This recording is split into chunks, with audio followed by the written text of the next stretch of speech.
Hi, everyone. Welcome. Welcome to CERTL, our webinar today. And just go ahead and tell us what department you're in and what you hope to learn while you're waiting. And then we'll turn it over to Dr. Wigley.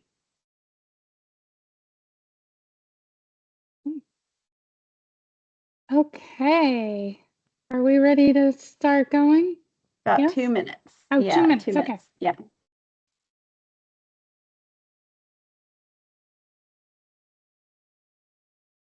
Let's see who's with us today. Tell us what department or unit or area you're in and we hope to learn. Today's Work Smarter, Not Harder, and we'll get started in about 1 minute. And we're so glad to connect with everyone.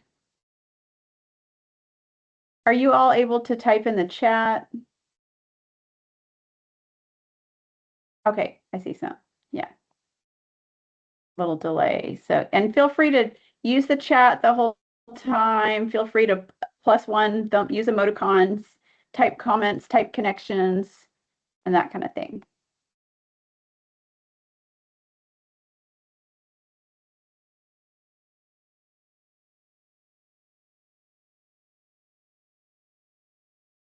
Okay, welcome Kim, Pete, Isabel, Christy, Sally, everyone else. We're glad to hear from you. And I will turn it over to Dr. Shelley Wigley from Communications. She's our Assistant Director this summer in CERTL, and she is going to be steering us through a lot of great topics, lots of information. AI can sometimes feel like drinking from a fire hose, so just know that this is recorded. So if it doesn't all sink in or you want to revisit an idea, we will have the recording posted in a few days, sometime next week, on our CERTL YouTube channel. And also, if you'll look in the chat, we'll be posting links that you can look at in real time. So take it away, Dr. Wigley. Okay, thank you, Peggy. I'm really excited for you all to be here. And as Peggy said, this is Teaching Smarter, Not Harder with AI. We know that there are different comfort levels with AI, and we hope that everyone, no matter what your comfort level, will find something today from this that will help you in your teaching.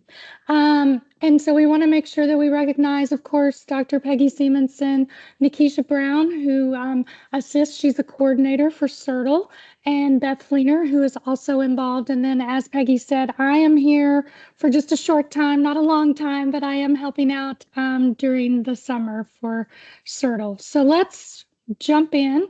Our learning outcomes for today, this is what we're hoping by the end of the session, that faculty will be able to use AI to streamline their course design, grading, and feedback, be able to apply prompting strategies to refine AI outputs, evaluate and select different AI tools for teaching. We're going to also talk about ethical boundaries and transparency practices, and we hope that you all will be able to set those after this workshop. And then finally, connect coursework to career-ready skills using AI. So I think Peggy was going to talk about this slide.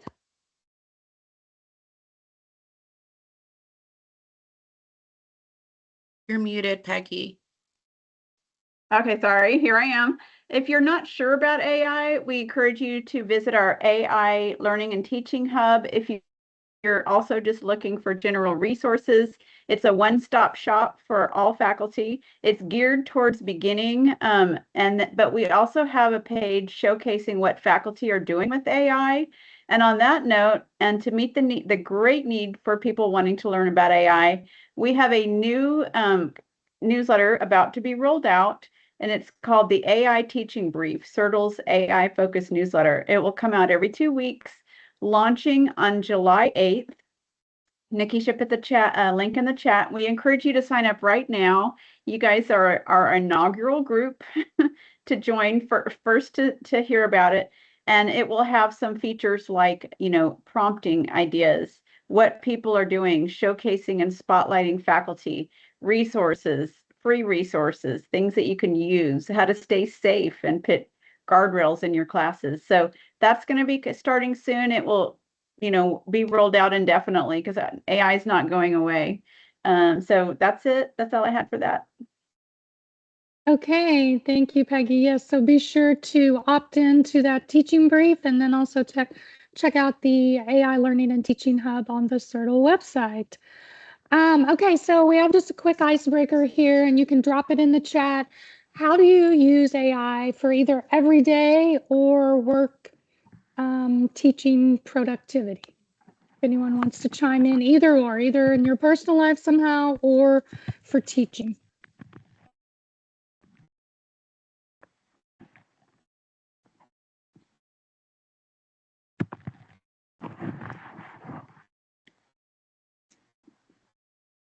I'll give y'all just a minute or so.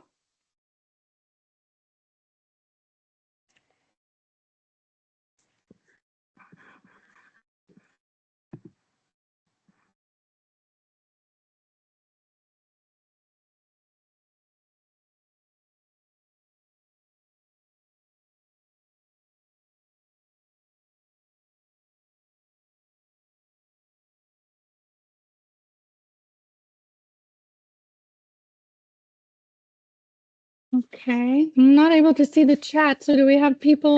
Oh, yeah. I can Sorry. comment. So we've Awesome. got a wide variety, editing documents, designing lessons and courses. That's one of our main ones we'll suggest today. And we have some starter ideas here. We'll talk about some of them. I literally had a dream last night where we were talking about we are all already using AI. And I think that's the foundation of this workshop, is that we are all already using it, Siri, Alexa, using it as a catalyst or a brainstorm every day for double checking stuff. Most recent job search updated letters. That is perfect. And by the way, we have some grad students here, so welcome. Taking AI classes now, generating ideas. That's how I use it a ton. Developing assignments, using it to plan a trip to Sydney, looking up info, help me create actionable items based on the summer evaluation. A great way to use data, Cynthia. And then use Copilot to create announcements. Okay, so yeah, everybody take a look. We've got lots of travelers on here too. Yeah, that's awesome. Okay, that's what I'm seeing. So hopefully most of you have seen that it does have an upside. It also has some downsides, but it clearly has an upside, and it's good that some of you, maybe you're not using it to teach yet, or to prepare for teaching, but you are using it in your everyday life. So you have some familiarity with it. So on that note, I wanted to bring to your attention, Nikisha is going to drop this in the chat, but there's a link to the latest blog on Pedagogy Next, and it actually is some micro learning videos of our last webinar. If you were not here, Joseph Rutledge from CDE discussed new features in Canvas that are AI, and they're really cool and really easy to use. So if you want to check that out, there are these little micro, recordings. There's also the full recording. If you have an hour, you can watch the whole thing. But we've also cut them up. I think they're between 30 seconds and 2.5 minutes. So you can get the main points from that. So again, Nikisha will drop that in the chat, or you can follow it there. But that should help you as well. I thought it was really interesting how they've incorporated AI. So now I'm going to turn it over to one of our speakers, Jennifer Lanter. I will turn things over to you. Thank you, Shelley. And it's so nice to see everyone on this program today. I'm so excited that so many people are coming. So really what I'm going to open with is that I really believe the most important conversation around AI and higher education is the ethics and transparency component. As we know, AI isn't going away, and our students will be using these tools every day in their career. The question isn't whether we allow AI, but how we teach our students to use it responsibly. One interesting thing I'd like to note is that earlier last fall, Dr. Wigley actually developed a brown bag lunch for the communication department at UTA. And one of the things that we learned from this experience is that professionals were teaching us how they use it in the workplace. And so we wanted to be able to prepare our students with these skills that they're going to need in the workplace. So a couple of key points I want to make right away is that transparency is required both from me and my students. One of the things I learned early on when I was teaching myself about AI and how to use it in the classroom is that I had a student on an evaluation say that I require transparency for them, but I wasn't very transparent. And that was not meaning, that is not something I meant to do on my side. That was just an oversight that I was kind of embarrassed about, but I was glad to that student brought that to my attention. So Shelly, can you click on that link for me and so they can see my teaching statement regarding AI? So this is something that I use. I put this not only in my syllabus, but also in Canvas. And I'll also talk about it often in my classroom, so just in the classroom setting. But I want them to understand how I am using AI and that I'm really the director of AI. I'm not using AI as a tool for me. I think I'm seeing some people in the chat. I don't think they're able to see some stuff. Hang on. We're Am I right working on about it. that? Oh, okay, thanks. I'll keep on talking. So, and I'll be putting this is you guys have this information. You have the PowerPoint in the chat. And so this is a direct link that I've given you access to, so you can see this yourself. But I wanted students to understand how I use it, why I use it, in what forms I use it. But most of all, I wanted them to understand that this was something that all decisions in the classroom were directed by me and that I would be making the final decisions. AI is not something that I think that we should be ashamed of using. I remember when I was first getting started with AI, I felt very uncomfortable about like, how much should I use it or how much should I disclose? And really what I learned from other professionals in my field of communication, I teach PR, is that our, other agencies were definitely using AI. They were using it as a resource, as an assistant. They weren't using it as a creative director, or they weren't using it to make obviously final decisions. And so the more I learned about how my field was using it, the more comfortable I felt and how to use it. Shelly, you can go back if you want to the slide. And basically, I wanted to be able to teach students in every assignment what is the correct use of AI and what is maybe not as ethical. So every assignment in my course includes an AI disclosure statement. Students must document how they used AI, and they must explain what AI contributed and what they contributed. And basically, this shifts the conversation from hiding AI, like I mentioned, to reflecting on its use and using it intentionally and with discernment. And so I basically wanted them to also understand that AI is not substitute for learning, that I tell students that AI can help them brainstorm, organize, define ideas, and basically open doors that maybe they didn't see beforehand. Maybe it lets them know about new ideas or a new way of thinking about something. And it cannot do the thinking for them, obviously, but it can help them get started on a path that is really productive. The value of university education is developing judgment, analysis, and decision making. And I think that AI can be helpful in all those ways. I also wanted to focus on thinking, not just products. So AI can generate content very quickly. What employers want from people are people who can evaluate information, identify problems, and make strategic decisions based on the information that they have in hand.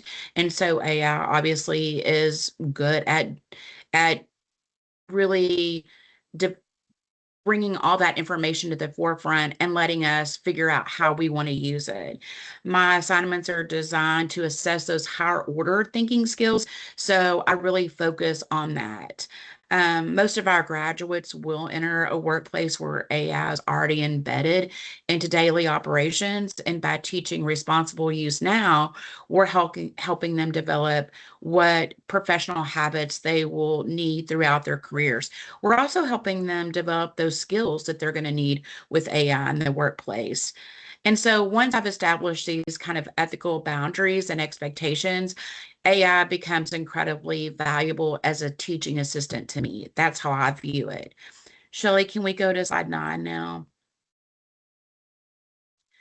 And so I think one of the biggest misconceptions about AI is that it's replacing faculty. In my experience, it's doing the opposite. It allows me to spend more time on the parts of teaching that matter the most to me.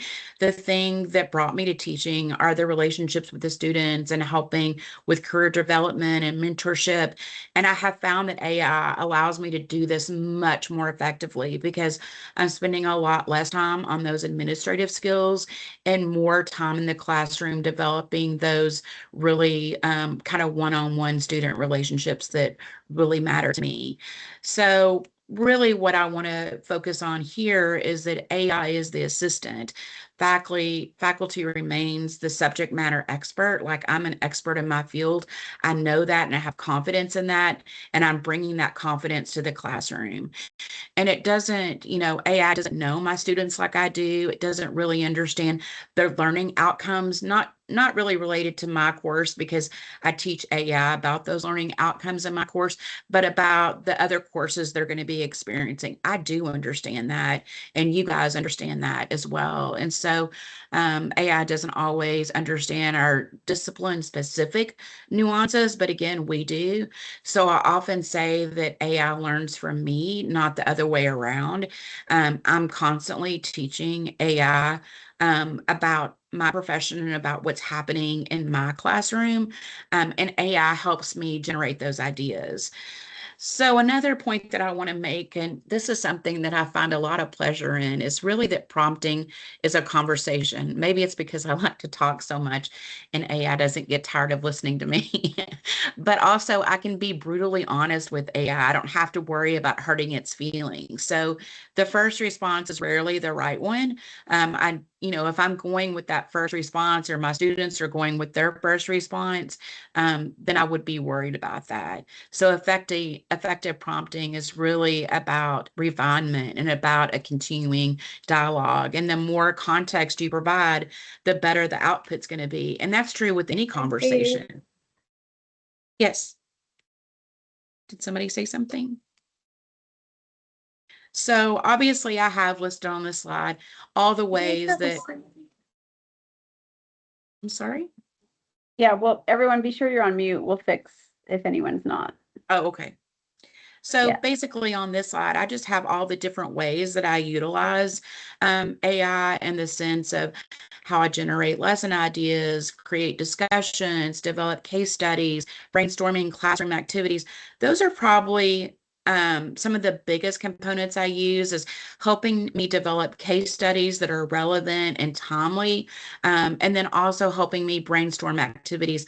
I teach a larger class, and sometimes it's hard to come up with activities that really involve every one of the students or can do that in a way that's logistically fitting for the time that I have. And so AI is so helpful about that. And I've really liked the ideas.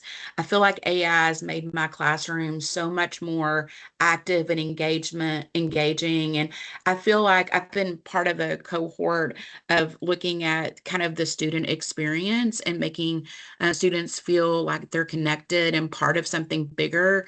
And I absolutely believe that my scores have gone up in that area because of the kind of brainstorming that AI has helped me do with around activities and making my classroom engaging and fun and like there's a place for everyone to belong. Obviously, I wanted my module designs. I feel like before AI, they were kind of flat and not very dimensional. And so I've really been able to use AI to help bring these lessons to life and give real world examples and a lot of multimedia. And it helps me build structure around my modules in which the students feel connected to the course and feel like they understand what's coming next. One of the biggest ways that I've used AI is just making sure that I'm really aligned with my student outcomes. And double checking to make sure my outcomes are the right outcomes. I have adjusted my outcomes based on feedback from AI generated, especially compared to like some of my, if I'm looking at the big overall course and I'm looking at, student evaluations and all those things, those are some of the data that I plug into AI to help me make sure that I'm in alignment in all areas of my teaching. I've found AI particularly helpful when I'm staring at a blank page and I don't know what to do. And so AI can help me brainstorm and create those ideas. And I'm in some ways so envious of our students because they will never know that feeling of staring at a blank page and not knowing where to start. And so I think that's more than half the battle sometimes.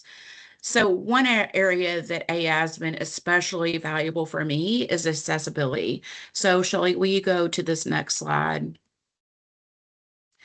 One of the most practical ways I use AI is to improve accessibility. I think we've all felt that frustration, am I right, where we're getting our scores from Canvas on the accessibility thing and just figuring out where are these scores coming from and how can I make my content more accessible for my students. So that's been real frustrating for me, and AI really kind of saved the day last semester when we were kind of held to a very high standard of making sure correctly that our content was 100% accessible. So notice that if you're looking at this example, that the first output wasn't perfect. So this is an example of, of making something accessible. And if you look, there's different prompts. You may have to try to zoom in on this to be able to see it. But the first output wasn't perfect. Content was missing. Important sections were removed. And that's actually a really great lesson about AI. The first answer is not always the best answer. And so as we walk through these prompts, the first prompt was to make the document accessible. The second prompt was don't remove any content. The third prompt was missing information still exists. And then the fourth prompt was really about including evaluation criteria. And so when you look at the evaluation, it's important that faculty review every output carefully, and you're going to make mistakes. I want to be transparent about that. I've made mistakes in my AI usage. I've, included something that I didn't want to, and that was just an opportunity for me to be transparent with my class. Oops, I didn't want this in there. You can kind of see I'm showing my work here, which is a great example for you to see, but it should never be accepted without verification. And I know you know that as educators, we verify everything. So I've had broken links before. I've had, hallucinations before in my work. And if I didn't go back and check that, then I would have missed that. It also can improve the heading and structure of the document. I use this a lot because it can be seamless. I can upload a document and just say, make this accessible, ADA compliant for educational use. And it spits out almost a near perfect document at this stage of my AI use because it's used to what I'm asking it to do. But obviously this can enhance readability, and it can support Ally and Canvas standards. And then it also saves significant time on my part. So the ethical use of AI isn't simply around preventing misuse. It's also about leveraging the technology to make learning more accessible, inclusive, and effective for students. So I'll leave you with this thought. The most powerful use of AI in higher education isn't replacing faculty expertise, it's amplifying it. And when used transparently, ethically, and thoughtfully, AI can help us spend less time on administrative duties and more time doing what drew us to higher education in the first place. And that's helping students learn, think, and grow. So if you have any questions, I'm happy to answer them whenever I can do that now or at the end of the session, whether whatever Shelley would like. I also am going to include some great resources for you guys. I have developed a prompting tool for you that I can share in the chat. And that basically is just if you're just getting started and you're not sure how to use prompts, this document is something you can fill out and upload directly to the AI tool of your choice. Also, I'm part of faculty, so you can email me any questions and I'm happy to share any resource or share any mistakes that I've made in the past. I'm still learning, and so it's something that I really am passionate about, and I like learning this stuff, and I think it's made me a better educator. So I hope you feel the same too. Thank you, Jennifer. And I do know that we have that document to that Nikisha should have put in the chat there, so people should be able to find it, the one with the prompt. So, but feel free to throw it in there as well to help people find it. Okay, so now we're going to turn things over to Amy Hodges. Hi, everyone. So I'm going to pick up on a couple of things that Jennifer mentioned, specifically some talk about transparency and ethics, and some talk specifically about grading. So I don't know about you, but my specialization is in technical writing. So that means that I have students producing a lot of big, long documents, technical reports, technical proposals. I'll talk in a little bit about an assignment instruction. It's kinds of things that are very difficult to grade on a multiple choice exam, for example. So even though students are using AI in their writing, which I have a separate presentation on and I'm happy to talk about, but this is about how I use AI to manage my grading. So let's go on to the next slide where I describe the system. So using AI to assist with feedback for students. I have kind of three main stages that I go through. The first is to train Copilot. So your teaching assistant here, your feedback assistant, is not fresh out of the box, ready to go. You need to give it some information about the course, about the assignment, about how you like to give feedback. So I can provide it with the assignment prompt and a grading rubric that I've developed. And I can provide it with a desired feedback structure. For example, whenever I'm giving feedback to students, I always like to start with a positive comment before going on to all the things I want them to fix.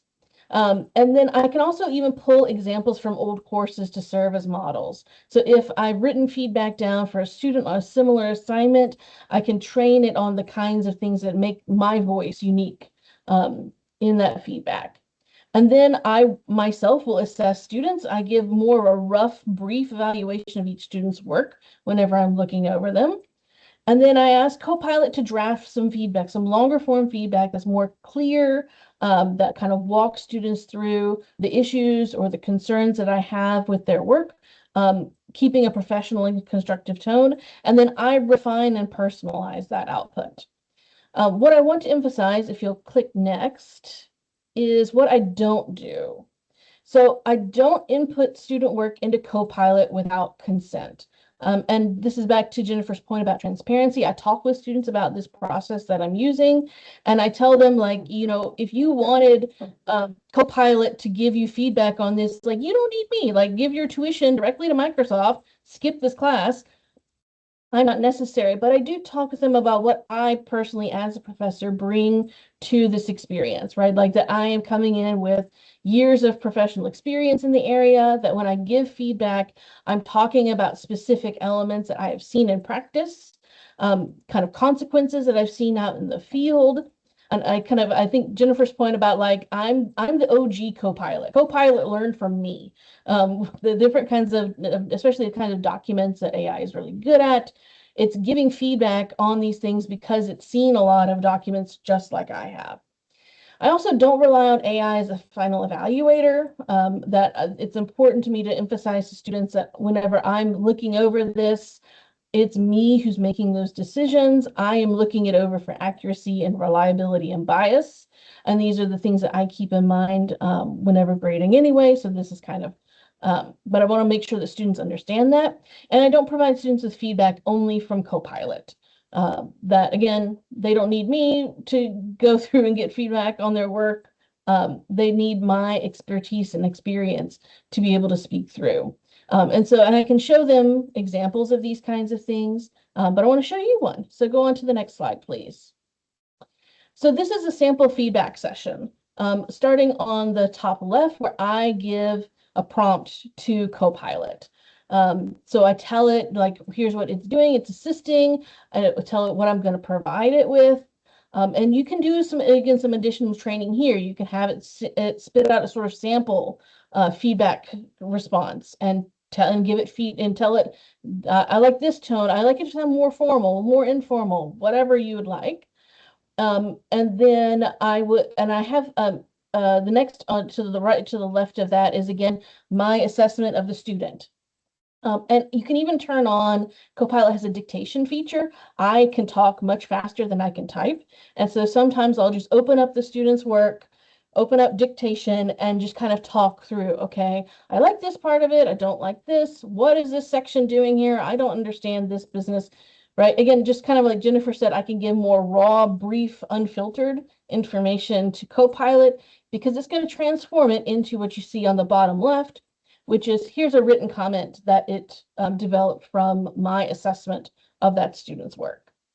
And then finally, on the right, you're going to see the final version I give to the student. And I've highlighted in red the things that I changed or adapted and often just added to what Copilot gives. As she talked about, Jennifer talked about giving kind of career advice. I can enter that into here. I can give additional reasons that Copilot doesn't generate for me, or I can give solutions to problems that Copilot does not give to it. So you can see that I've got some additional information that Copilot doesn't provide, and that is the final version I can give the student. I also want to mention there's a feature in Canvas where you can record either a video or give an audio talk. And again, this is another thing that helps me cut down on time. It takes me a while to copy and paste and type out things. And so I like to turn on the video feature for Canvas, and I can speak this into the camera.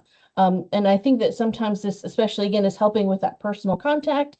And I think that my tone of voice can get across things in a different kind of way than just written text. That written text can sound kind of robotic, but I can put my own emphasis on things in either a video or an audio format. So that's a little bit about what my grading process looks like now with AI, and a little bit about the ethics and things that go into it. And again, I'll be happy to answer more questions about this process in the discussion. Thank you. Thank you so much, Amy. Before we get to our last discussant, I wanted to just share a couple of, well, I will share one and then Peggy's going to talk about one. A couple of tools. I am a big proponent of Google Notebook LM. I don't know if any of you all, probably some of you have used it. For the sake of time, I'm not going to show it to you, but the link is in the chat. And so if you will follow that, you will see a Google Notebook that I developed for my students. The reason I like it so much is because it doesn't hallucinate like normal AI, and it depends on whatever you upload. So it's great for not only you preparing for class, but also it can be used as a study guide for your students. So there's things like flashcards, it can make podcasts, it can make videos, all kinds of things. It also can do like a diagram of like complex concepts and things. So I really encourage you to check it out. It's completely free, user-friendly. And so it's just a great resource. And then I think Peggy wanted to share about another tool, AI tool. Yeah, someone asked what's a hallucination? It's when AI makes things up and presents it as fact. Do you want to add anything to that? No, yeah, it just kind of creates stuff that it can't find, or yeah. So we want to avoid that.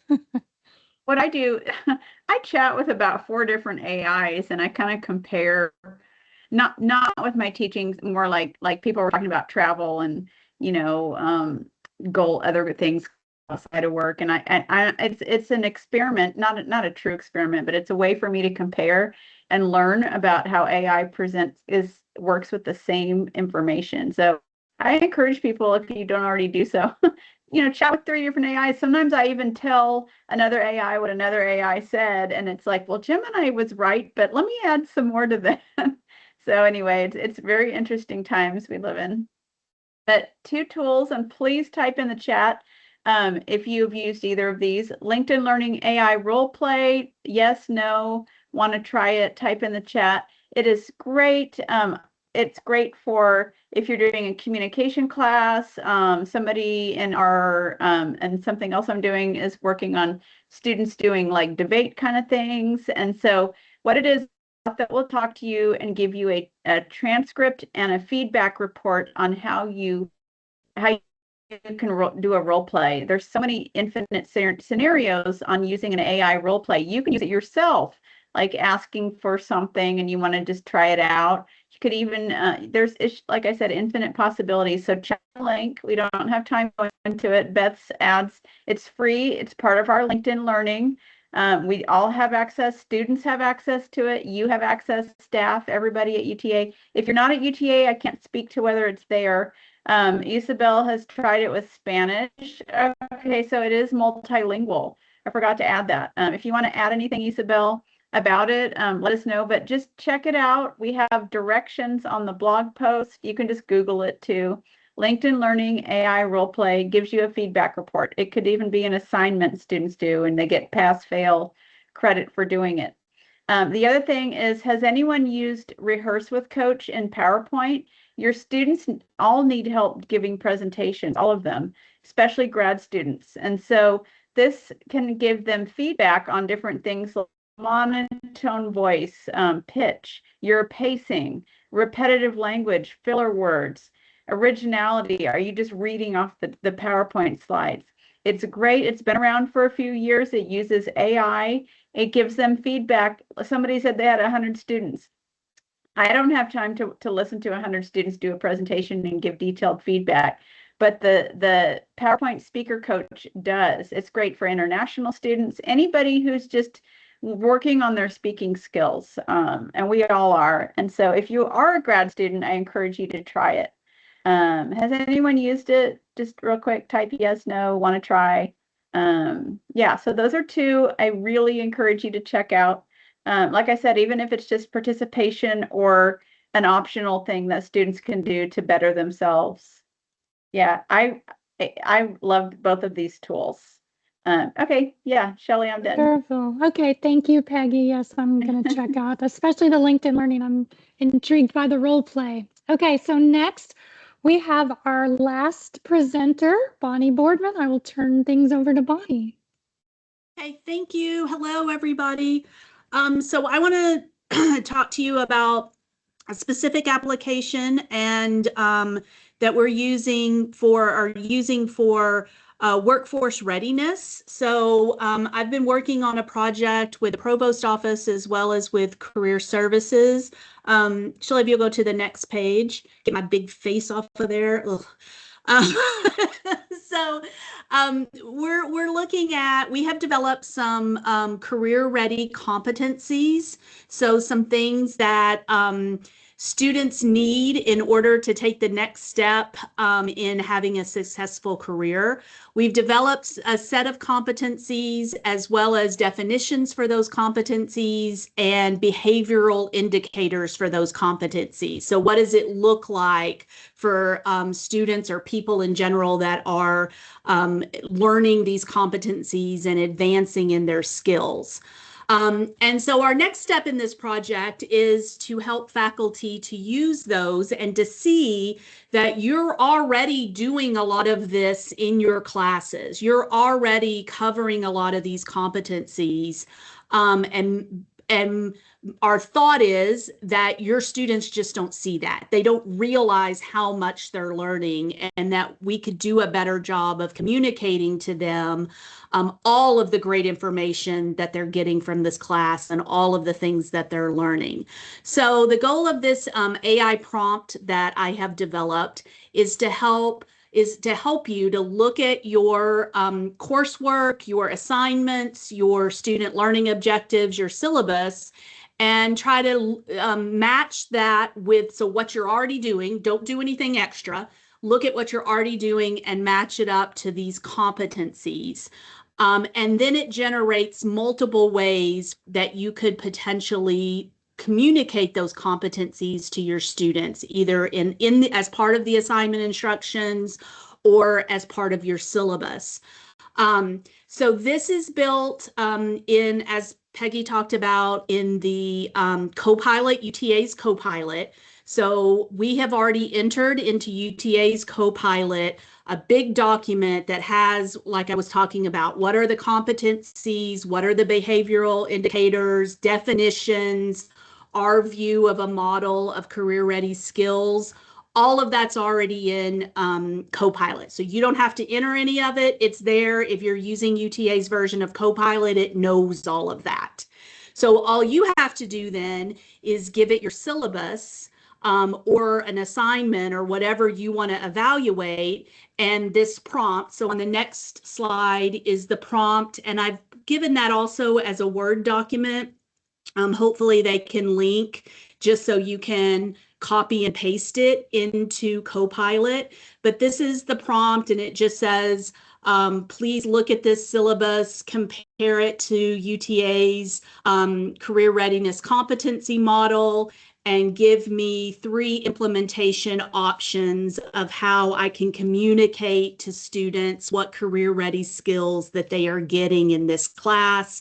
It has some information about formatting and all of that kind of stuff. So you can, this again is just a Word document. You can copy and paste into Copilot and change it however you want. Once you start playing with it, if there's different things you want, you can absolutely change this. But this works pretty well. So then on the next page, I've got the output. So I used this prompt and I just pulled a random biology 1441 syllabus off of UTA's webpage. So this is the output that the prompt gave me. So the first part, it just tells you, okay, here's the relevant competencies that I found in your syllabus. And then it gives, for those competencies, step 2 shows just some kind of student-friendly language to help describe what those competencies mean to students and how it can help them in their career. So if you just want to use that however you want. And then on the next page and I've also got this as a Word document, so if somebody can throw that into the chat, just because I know this is kind of small for you and I don't want to read it all, but so one way that one of those options. Bonnie and everyone, we're having trouble uploading documents in here, but we'll email them to people. Okay, great. Thank you, Peggy. So one option in the prompt instructions, one of the options was to help me integrate these competencies into my learning objectives. So that's what this page shows. So it shows a career ready skill and then what it means for you. And so it's kind of matched up with those learning objectives. So that's one option. On the next page is option number 2, which is a translation table that you could put in your syllabus if you want to. So on the left, it has the learning objective.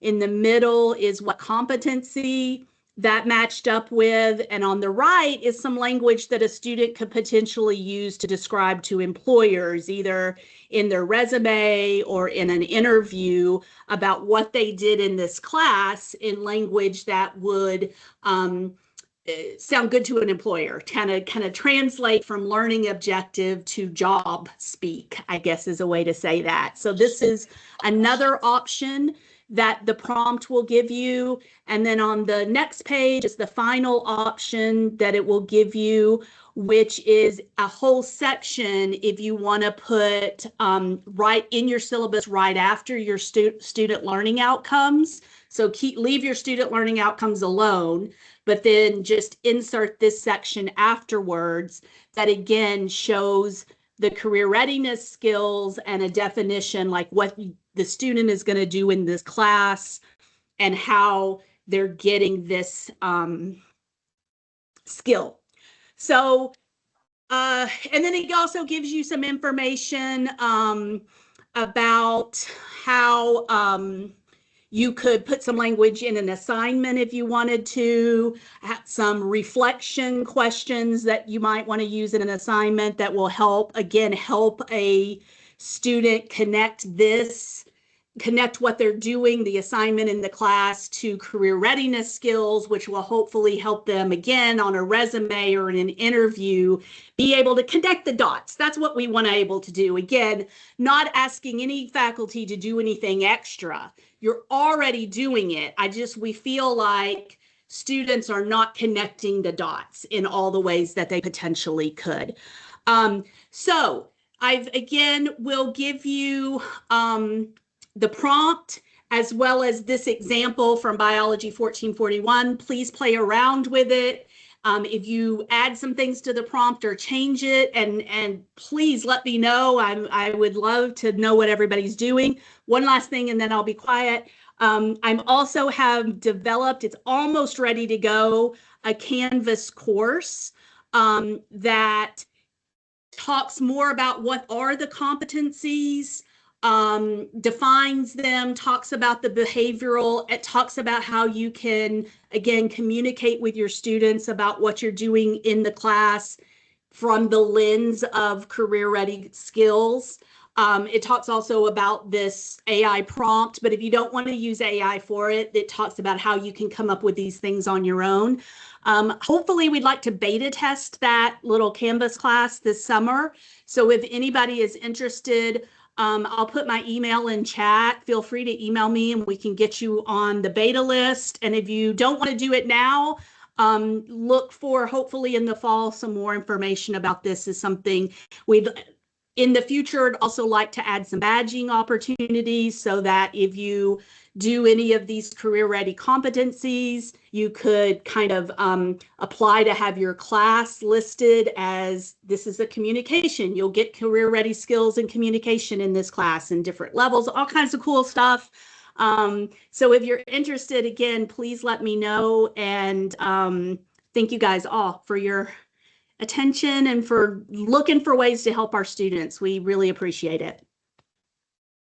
Awesome. Thank you, Bonnie. That sounds really exciting and very helpful for all of us. So at this time, we wanted to be sure to leave some time for discussion, questions.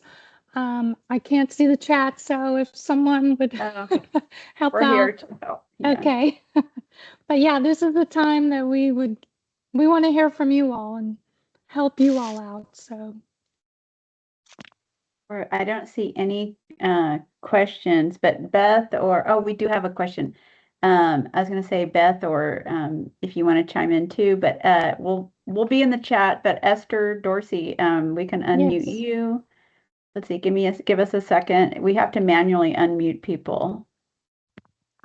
Yeah. So go ahead and share out loud. Okay, I wanted to ask a question. Besides Copilot, a class I'm taking recommends ChatGPT and Claude. So the only thing we have access that's free for us as UTA employees is Copilot? Yes, I'll chime in. Okay.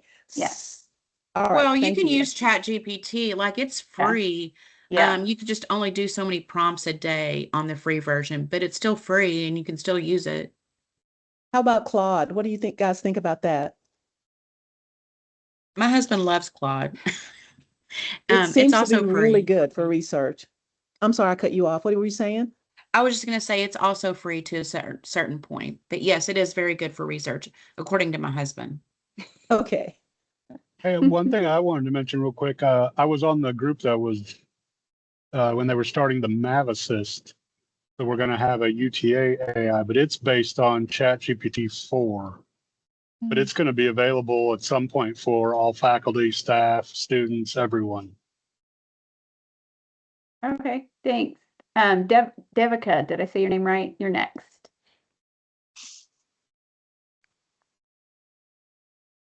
You can unmute yourself. Nikisha said everyone can if you need to talk. Devika, are you still there? Let's see. We'll come back to her. Okay, if you want to unmute, you're next.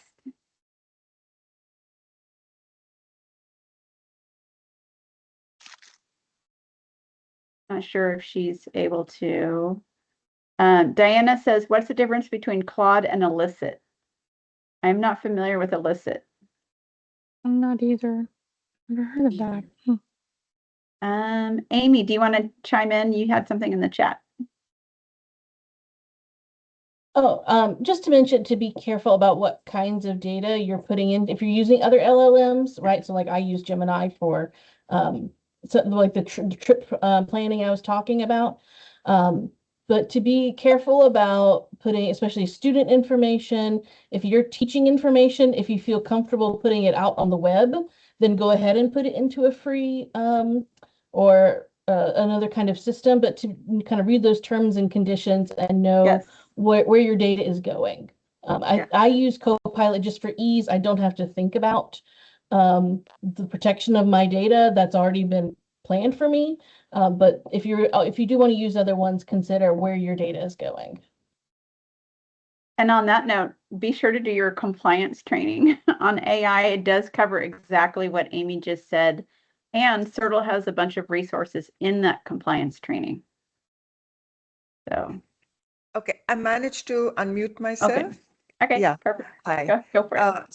So my question is how to, discourage students from misusing AI, especially for online quizzes. I've been giving online quizzes to my students in my last 2 semesters, and this semester I'm actually thinking of not giving that because it's so easy to just copy paste, take a screenshot, get the answer.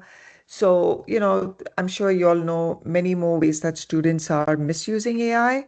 So how to discourage them, how to handle that conversation, that'll be very useful.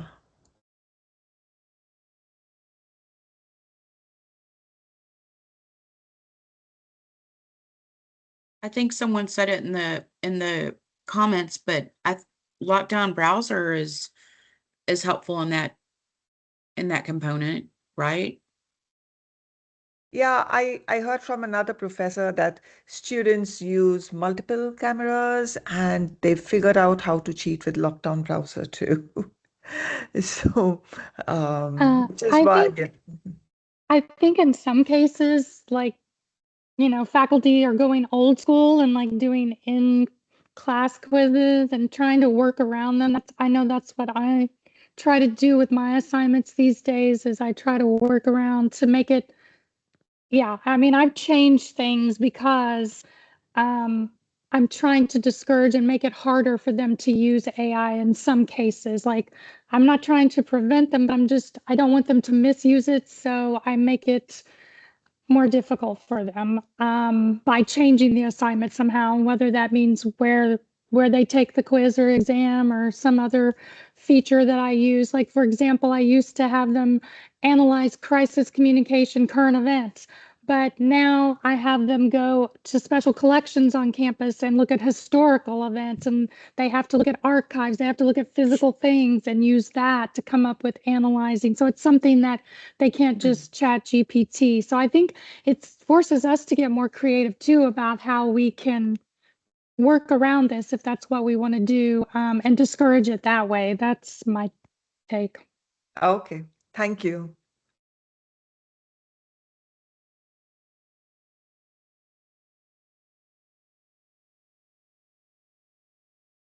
Anyone else have comments or questions? Shelley, I can add to the question about AI using for assessments and quizzes. I think some of it we need to rethink how we are asking or the questions we are using to assess the students. And the mastery of that. And I speak of someone who is a former math teacher and calculators. How do I teach math concepts with calculators can, figure out the answers for the students. And so you have to think about what are you asking the students for questions in mastery. And if AI can produce that, then we need to kind of think about, okay, then what am I testing? What do I need to test for mastery? And so So some of it is like what Shelley was saying is like instead of using current events, they actually has to go to physical things. So things that maybe incorporate experiential learning, reflection, incorporate activities in your class that encourage productive struggling. Again, I taught math. So I would have them when they came to class, we'd be working on problems together with the calculator or with together. So they were struggling through, and then they would have that calculator there after the fact or together. So incorporate ways that you are testing their knowledge and also testing the process. Are they the process of learning and then also the product of learning?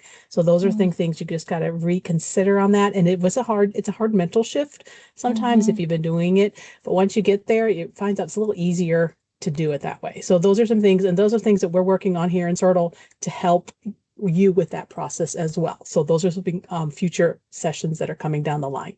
Yes, yes. All right. So I hope that helps on that one as well. And if you don't know where to start, just reach out to us and we'll just start with one little thing and we can get you started. Okay. Awesome. Thank you, Beth. That's great. Anything else before we wrap up? I have a quick question. Yes. So I am in my third year of PhD, and likely I'll be teaching, from the spring. So this will be my first time, and I just wanted to understand how everybody is, like, what kind of thought process is going behind, how open you are, putting the AI policy in your syllabus. Like, what goes in your thinking? Do you I mean, are there any factors that makes you think that, I need to be more open on this part, I need to be more closed on this part, that way? Good question. I can answer that really quick. So Sure. check the main website. It's ai.uta.edu, which is another great resource. It's the main one, ai.uta.edu, and go to guidelines and click on teaching guidelines. It says guidance for instruction. CERTL had a big part in these guidelines. I'm putting the link to those there, and I would review those. There's also information on, let's see, I can't find it, but for the teaching guidelines, there's the I like the Lance Eaton crowdsourced policy thing, and so I'm going to put that in the chat as well. And what he has is a big directory of like all these people's AI policy guidelines, and you can also submit. And so that just looking at those, you can kind of see. I think this is the link. I'm putting it in the chat. It's a repository where you can look across disciplines, and I think these policies end up being discipline specific. UTA guidelines and the way they want you to do it in their syllabus, but I think it's great to read through other people's policies. So if you go to that link I just posted, then click on the policies tab. So I hope that helps a little bit.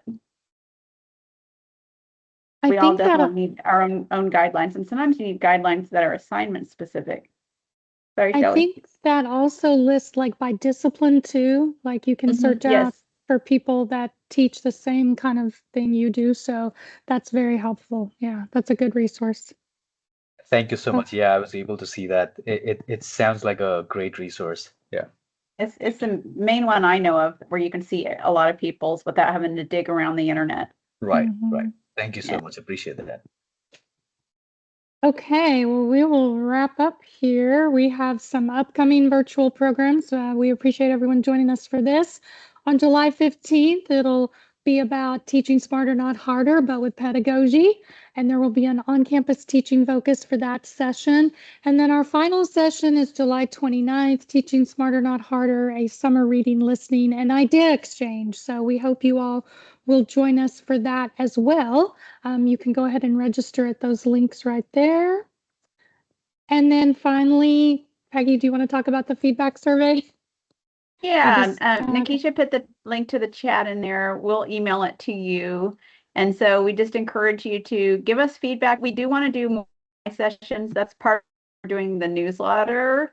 So if you haven't done so, please sign up for our new newsletter. We've got a few links, sorry, for the survey, and join us on the newsletter because we really want to feature faculty. Thank you to Amy and Jennifer and Bonnie, and most of all Yes. to Shelley for leading the way with this pioneering topic.